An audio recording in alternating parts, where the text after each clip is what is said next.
नमस्कार, जन अपेक्षा न्यूज में आपका स्वागत है। मैं हूं आपके साथ अंकिता।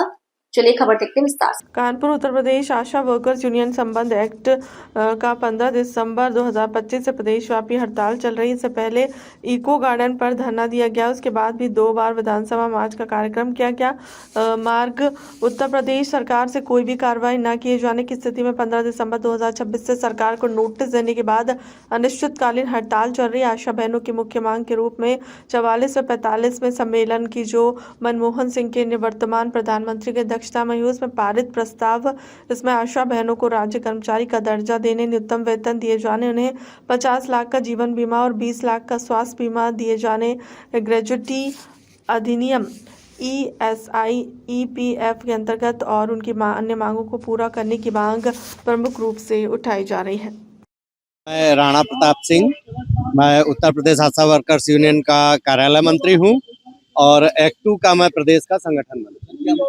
मांग जो है वो आशाओं से संबंधित है कि आशाओं को परमानेंट कर्मचारी का दर्जा दिया जाए और जो भी वेतनमान, जो भी और सुविधाएं हैं जो सरकारी कर्मचारियों को मिलती हैं, तो समान कार्य, समान वेतन, समान अधिकार आशाओं को भी दिया जाए।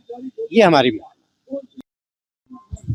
मैं तारणी कुमार पासवान, हिंद मजदूर सभा के राष्ट्रीय संगठन मंत्री एवं भारतीय खाद्य निगम श्रमिक संगठन का नेशनल जनरल सेक्रेटरी, आज एक्ट 2 की आह्वान पर हिंद मजदूर सभा के राष्ट्रीय संगठन मंत्री होने के नाते एवं कानपुर मंडल का अध्यक्ष होने के नाते आशा वर्कर का जो लगातार आज लगभग 35 से 36 दिन अनिश्चितकाल हड़ताल चल रही है, इसको समर्थन देने के लिए हम आए हैं, जिसमें हमारे एक्ट 2 के नेता मोहम्मद जैदी साहब के अनुरोध था, हमारे राणा जी का था।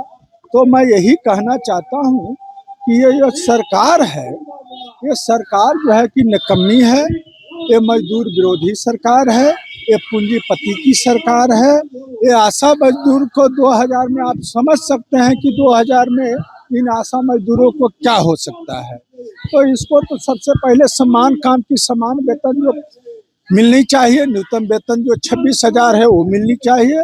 और दूसरी बात, हम लोग ये भी पैगाम पठाना चाहता हूँ कि आने वाले जो 12 फरवरी है, जिसमें हमने 10 ट्रेड यूनियन के फेडरेशन के लोग राष्ट्रव्यापी हड़ताल करने की घोषणा किया है और सरकार को ये चेतावनी देने का काम किया है। तो मैं ये भी अपने लोगों में पैगाम भेजाना चाहता हूँ कि ये 12 फरवरी को हम लोग देशव्यापी हड़ताल करेंगे, जिसमें 4 कोड लाया है, जिसमें मजदूर विरोधी नीति है। हम यूनियन नहीं बना सकते हैं। जो 8 घंटा हमारे मजदूर काम करता था उसको 12 घंटा करने की बात किया था। जो महिला सुरक्षित थी उसको जो है कि सुरक्षित करने के लिए इसको इन्होंने जो है कि 12 घंटा रात में भी सुरक्षा देने की बात नहीं कहा है। तो इसलिए हम ट्रेड यूनियन के जनरल सेक्रेटरी भारतीय खाद्य निगम श्रमिक संगठन के होने के नाते और हिंद मजदूर सभा के संगठन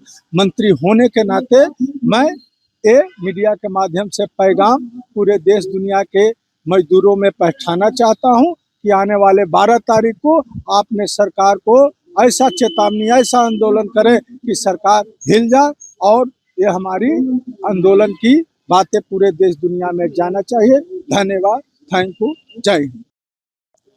मैं SM Zaidi, all India central council of trade union का प्रदेश उपाध्यक्ष। आज हमारा जन अदालत लगाने का कार्यक्रम है। आशाओं की समस्याओं को लेकर हम 2023 से संघर्षरत हैं।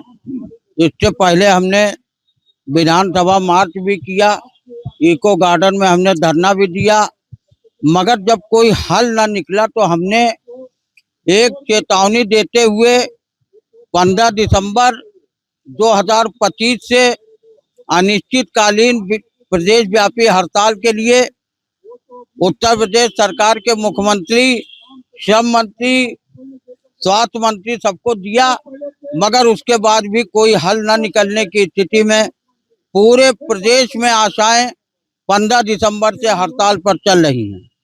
इस आंदोलन की कड़ी में हमने विधानसभा मार्च भी किया इस आंदोलन की कड़ी में हमने जिलाधिकारी को भी ज्ञापन दिया। इस आंदोलन की कड़ी में हमने मंडलायुक्त को भी ज्ञापन दिया।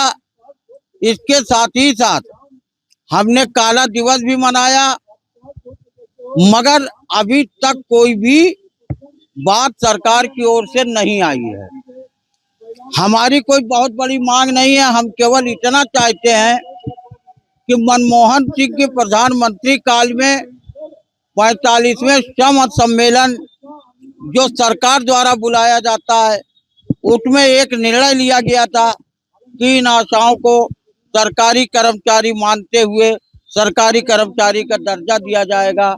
उसके अनुसार उनको न्यूनतम वेतन, ग्रेच्युटी, ESI, PF, जीवन बीमा, स्वास्थ्य बीमा इत्यादि की सुविधाएं दी जाएंगी। ये आशा बहनें 24 घंटे अपने क्षेत्र में कार्यरत रहती हैं। उसके बाद भी इनको केवल मानदेय के रूप में 2000 रुपए का ही भुगतान किया जाता है, और उसके साथ ही साथ जो 2000 भी दिया जाता है उसमें भी PSC लेवल पर, CMO लेवल पर कमीशन खोरी कर ली जाती है। तो हमारी मांग केवल इतनी सी है कि 45वें, 44वें और 45वें श्रम सम्मेलन में लिए गए निर्णय के अनुसार आशा बहनों को राज्य कर्मचारी का दर्जा देते हुए उन्हें जो भी सुविधाएं नियमित कर्मचारियों की होती हैं वो दी जाए।